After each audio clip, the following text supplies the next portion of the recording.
Happy Monday. Welcome to Great Day, Connecticut. I'm Kara Sundlin. And I'm Chef Plum, and I'm so excited to be here with you, Kara. I feel like I'm in the aura of greatness. Oh, you are. It's Great Day, Connecticut. That's it. We're going to make your day great because who knew you could make a stovetop mac and cheese tonight with only 3, maybe 4 ingredients, which you're going to show us. Just 3. Incredibly easy. I figured out a way to bypass an entire step. This is great because you don't need the box stuff. And it'll be like, your kid's like, whoa, this is fancy. My daughter last night was like, I don't think I can eat that. And then I made it for her, and she goes, it's so delicious. Okay, so I can't wait to I don't want to give it away. Yeah, it's a cool trick. I want to learn how to do this. It's also National Raisin Bran Day. Oh, boy. I don't really like Raisin Bran. Do you? I mean, Raisin Bran's delicious. I like to put sliced bananas in it, but isn't it National Something Day every day? Every day. But Raisin Bran, to me, I don't know, it gets soggy. But it's been around for 100 years, and there's been lawsuits over the name because they want to keep it as Raisin Bran as a trademark thing, and other people have said it's too generic. But everyone thinks it's healthy. And so that's why it's been around for so long. But sometimes it has a ton of sugar. Well, that's the thing. I think you're right about that. Some people want to call it, like, they want to say Raisin Bran is the brand. It's not a type of cereal, right? Yeah. That seems a little crazy to me, it's but all different kinds. I think it's delicious. I love having a little Raisin Bran in the morning. You do? I'm watching the bowl pour. I like my flake to be crustier. Oh, like a crispy, crunchy flake, yeah, right? Like I don't want it to be soggy. If you walk away from Raisin Bran for like a minute, forget it. You come back, it's mush. You know, if you could find a gluten-free one, they stay crispier longer. Oh. How about that? Yeah. All right. Speaking of food and all the things, it is National Clean Out Your Fridge Day. Oh. So there's a lot of days going on, Chef Plum.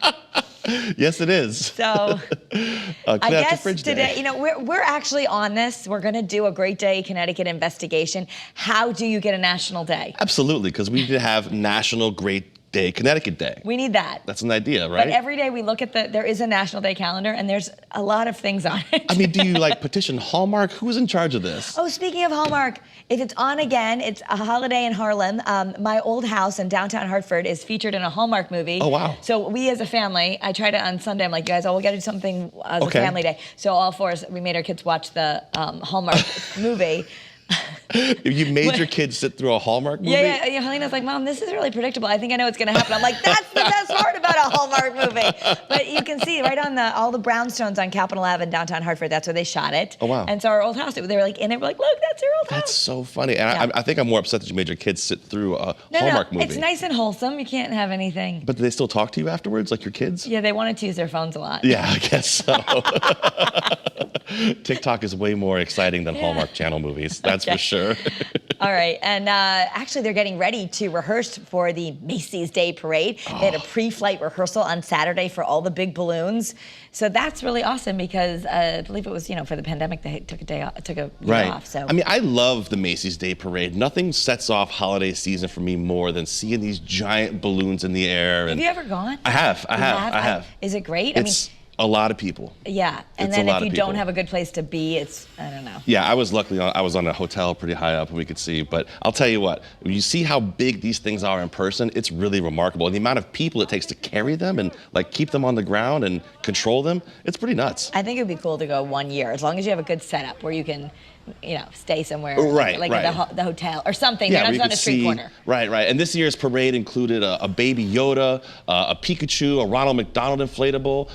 The parade always needs hundreds of balloon handlers. Like I was saying, the amount of people is just insane. It's a lot of fun. I love watching the Macy's Thanksgiving Day Parade, and then we switch to football. It's great. Yeah, well, and Christmas is underway at Rockefeller Center. The tree is there. Ooh. Woohoo! The tree is there. So it's a 12-ton, 79-foot Norway spruce. We told you about this. It came from Elkton, Maryland, but now it's there. We were wondering, how do you set it up? This is, it really does take an army for a 12-ton tree. Is it just like a bunch of cranes? I mean, what worries me is how does it stay in place? I was wondering. See, look what they're doing. It's amazing. It's a lot of people. So it's there so must beautiful. do they have a giant tree stand? I'm trying to look. What goes there? I mean, do you water that? Is it somebody's job to water that every night? We asked that question. I don't know, actually. Do you need to water it at that point? And how much water could that thing take? It's 12 tons. Look, there's a crane. But anyway, it's going to be lit for the first time this season on December 1st. Oh, okay. Yeah. Okay. So if that's on your bucket list to maybe go ice skating, it's going to happen. I just think if I put my tree up this early, the amount of needles that would be all over the floor at this point. I mean, look at this. It's My son really wants to start decorating, and he did put out a few things. Of course he does. He's like, wait, can we get our Christmas tree this weekend? I know. It's too early. My wife says yet. we're getting 2 this year. I guess 1 earlier than 1 later because she's tired of the needles everywhere. Oh, you're gonna do it. Yeah. See, I actually do want to get a second tree, a white one. Okay. Yeah, that's pretty. And so that one we could put up. But I love cutting. That's our tradition. We cut down the tree. Absolutely. You have to do that. We go to Zen's Tree Farm. We cut it down. It's very New England, isn't it? We strap it to the top of the Roadmaster. Clark, A.K. Dennis House, drives it home. Like, you have to have that. Is he holding it with one hand out of the window as he's driving? It could be a little bit of a hot mess, but That's right. Sounds like fun. if you're thinking you want to DoorDash Chick-fil-A or get Chick-fil-A on Christmas, I'm not sure why you would think that, but it's not going to be open. No, I mean, Chick-fil-A always closed on Sundays. We know that, but Christmas falls on a Saturday this year. So since Chick-fil-A is closed on Sundays, that means employees will have 2 days for the holiday weekend. The chain's 2,600 U.S. locations will reopen on Monday the 27th. Chick-fil-A fans will also be able to ring in the 2021 with their favorite fast food. The chain will be open on both New Year's Eve and January 1st. So not Christmas, not the Saturday before Christmas. Right. I'm sorry, not Christmas, which is on a Saturday, and Sunday. Not Sunday. So the whole Christmas weekend, their employees get to stay home. But New Year's, we're open. Okay. I mean, who doesn't want a Chick-fil-A sandwich for Christmas? Sure, why not? If I would let them, I'm sure my kids would prefer that we have like the family nugget platter for Christmas instead of. You said your kids love DoorDashing Chick-fil-A, right? Yeah, it needs to stop for sure. Gucci and Xbox are coming together. Oh boy. Because there's a new console coming out and they're celebrating the 20th anniversary of Xbox. Well, you get the console, it's a special edition, and it comes with a Gucci case and 2 wireless controllers.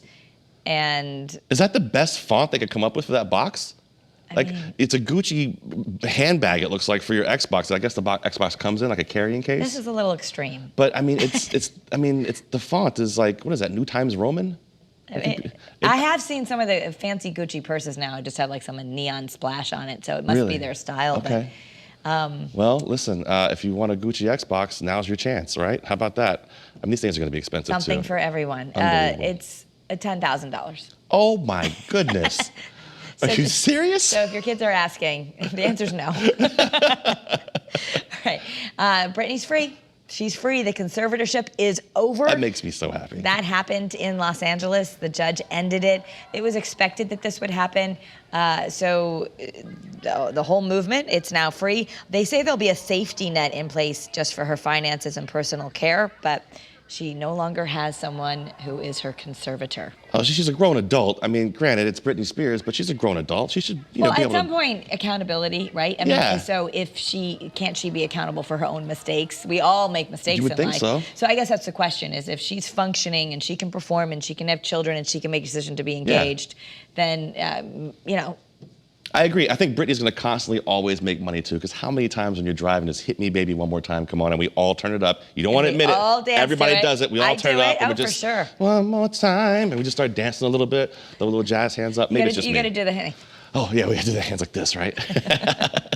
All right, and Snoopy is going where we want to go. He's going to space. How does Snoopy get to go, but we don't? I know. See, Scott always tells me this is crazy. I would never want to go. Right. I actually do things as long as it's safe and I get to go and come back, which is what they're saying future will be normal. I would love to go to space, but NASA is sending a stuffed toy of Snoopy to be part of the Artemis 1 moon mission. So he's actually not just going out to Jeff Bezos' space, but to the moon. Way up to the moon. He's going to the moon. So they call him, what do they call him? As NASA Snoopy or astronaut Snoopy? Yeah, well, he's going to be a zero gravity indicator. So I'm assuming, you get out there, we're all going to get to see him float. And yeah, when Snoopy's floating, that's how you know they're in space. That's really cool. Cute. I mean, it's really cool.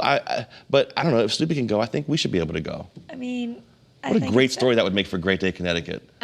Chef Plum and Kara. Well, I said when they get to the local news anchors, right now Jeff Bezos is asking Tom Hanks and other people. Gotcha, right. Maybe when they say like, hey, there's a media op to go to space, do you want to go? We got these press releases. You can go, maybe see the dinosaurs or beasts. Come to a story on this. Like, if they want local news anchors, I want to go. Yeah, absolutely. If you need a chef that makes jokes, I'm Not the $28 million to see. No. We want you to come show your viewers. I'll do a live shot from space. Live local late breaking. For all the latest celebrity news, you can watch People the Show. That's right here on Channel 3 at 7:30. Here's Kay with the preview. Tonight on People, Desperate Housewives stars James Denton and Terry Hatcher reunite almost a decade later in Hallmark's A Kiss Before Christmas. Our very own Sandra spoke with them both about the special occasion. What is the best thing about doing a Hallmark movie? Stealing all the Christmas ornaments. No, I'm just kidding. It's a long story, but it all started just a few days ago when I met Santa in a train station. Do you guys remember the very first time you two met? Ever? Ever. I do, she doesn't. I think that might be true. That happens to me. Because I think it's at the read-through, right? Yeah, and the I'm very not sure first. that I have a good... Was that at the Yeah. read-through The for... very first table read for Desperate Housewives. Did you ever have an innocent crush with each other? Ooh, the answer to that is so good you can hear it and see it tonight and only on People.